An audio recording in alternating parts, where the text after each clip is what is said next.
10 ways for moms to find time for themselves. There we go.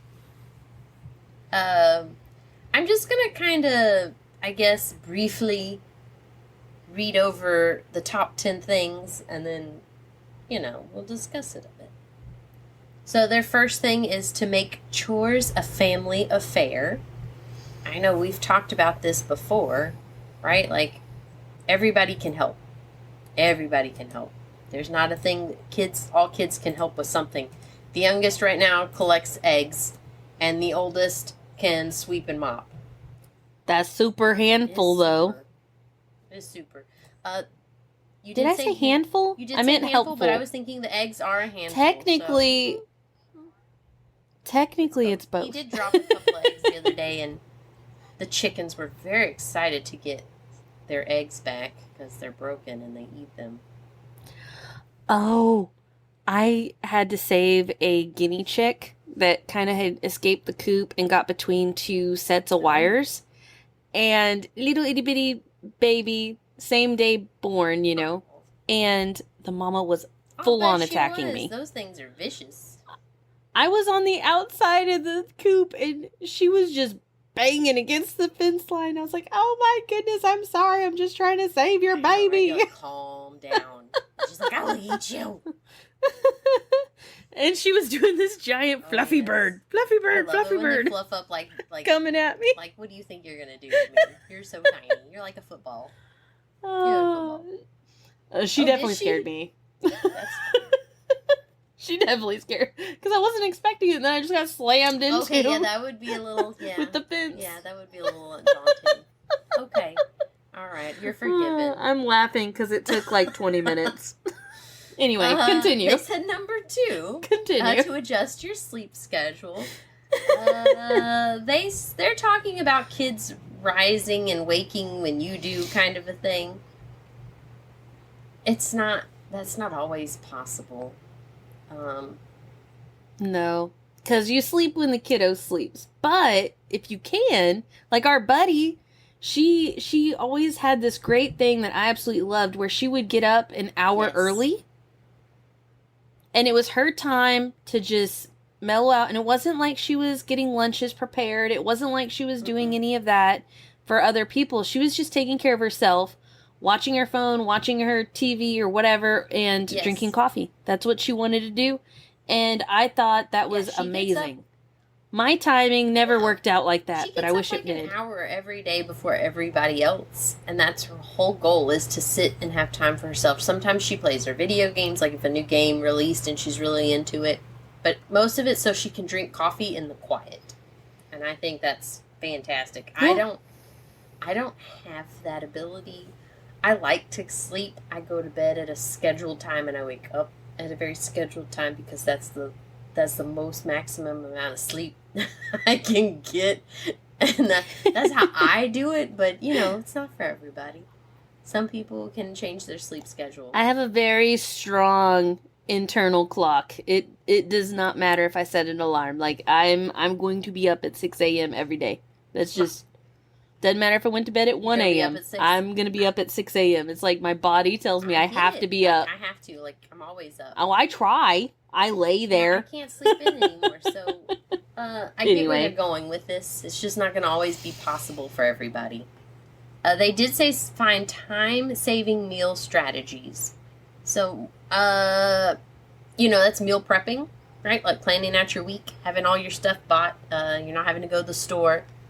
I also personally use meal kits on occasions when I know I'm having a very busy week. Those are so great because there's so little waste. Usually you can get them quick and easy. So like my daughter can literally be doing them while I'm outside doing something else or taking care of something else. She beats me home one day or something. Like she can get dinner started and I can come home and it's half cooked. Like it's fantastic. They are a little pricey at times, but I think they can be very important on those crunch weeks, Like the last week of school for us, man, that about killed us because there was so much you had to go to. Like there was award events and then there was last minute meetings and having to, check off all these things for next year. And this meal kit stuff, like, saved our sanity that week. Because it was just crazy. And everything's on a deadline. Was on a deadline. So those types of things, yes, I agree. Those are definitely good. Number 4, they had consider career change. We've talked about that, finding careers that fit your family schedule better. They're out there. You just got to hunt for them, find them. Number 5 says to indulge in nature. I mean, I don't disagree with that one either. That's why I'm going for my evening walks every day. It's cooler. Yeah, I love being outside. I'm much happier sitting in a chair outside. Okay. I mean, I would do that too. I don't have them. But I like being outside. I don't have a place to sit outside yet. I'm getting there. We're getting so close. So close. I mean, my chair is just a foldable chair that I have. Prop outside, and I try to take it inside or it gets covered in spiders and katydids and grasshoppers because it's Texas. That's true story. That's why we can't have nice things. They say to get... You like how I say I try? I try to bring it in every time. It doesn't always happen. It's okay. Number 6 says to get moving. So they're talking about physically moving, getting up, exercising, finding an exercise routine. My husband has an exercise routine. He goes to the gym like 3 days a week. We make the extra time for him to be able to do that. I leave work 30 minutes early so that I can rotate kids with him because he's usually picked kids up from school because he gets off work earlier than I do. And so on those days, I've gone into work earlier. I leave a little earlier. And we do like this kid rotation thing in the parking lot so he can go work out. And he's happier and healthier, and I'm happy because he's happy, you know? It's a little thing. It's a little thing, but it makes a big difference. Yeah, absolutely. They talk about making a pact. It can really change your mentation. They talk about making a pact with other moms. Find a trusted mom friend to take turns with, right? We talked about that a little bit earlier. You should have somebody that you can rely on and be like, take my kid, I need 5 minutes. Bam. 5 minutes, right? They talk about having a box of goodies ready.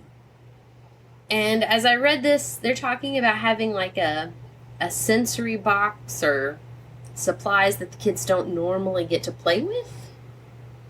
And letting them play with that. I think that's a pretty good idea. I mean, I never thought about it, but there have been times where I put something up in the top of a closet and then brought it down randomly, and then all of a sudden I had free time. Yeah. And because the kid's got a new toy all of a sudden that they've never seen before, even though they've had it for 2 years. Yeah. I like that one. Exactly. Number 9 is to plug in rather than tune out. So they're saying, like, turn off the TV, put up your phones, and spend time together as a family.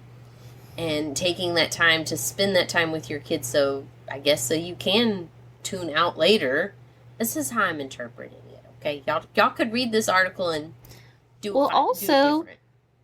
I was at a bookstore and I saw this book that said something like horizontal parenting, how to parent while laying as still as possible on the floor. Did you buy it? And I thought, okay, so it could be interpreted that way. No, I didn't buy it.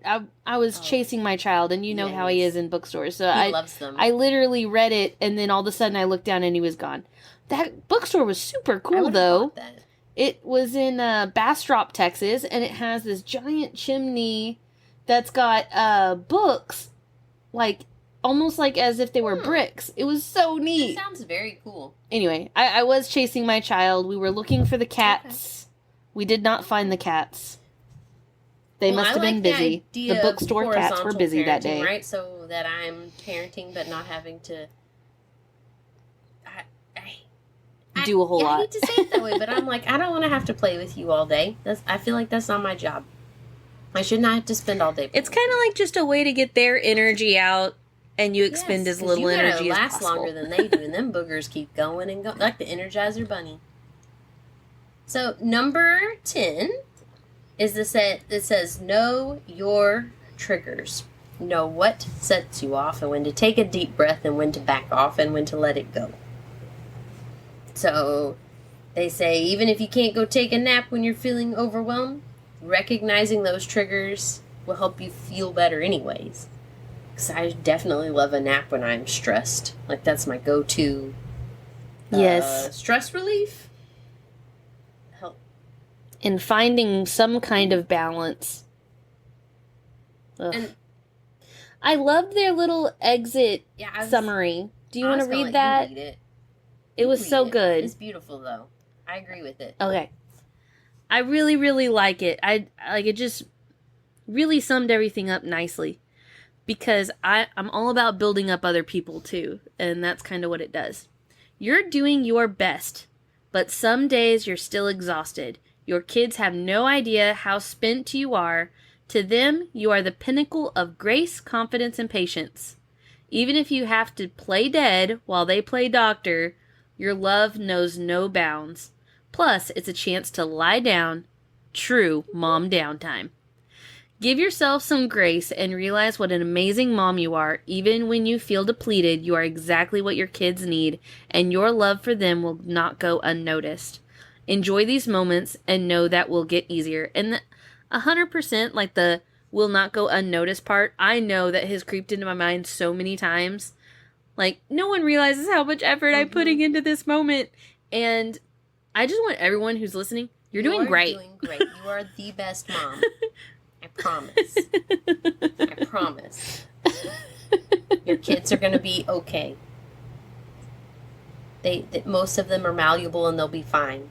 Maybe years of therapy later, but everything's going to be great.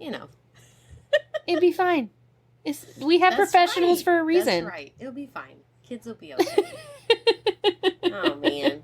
Well, that was a beautiful ending to that article. So It really is. Let's just leave it on that beautiful note. I'm thinking we leave it on that beautiful note. Well, I guess that's going to wrap up today's episode.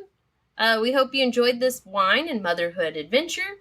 Thank you for tuning in and turning up with us.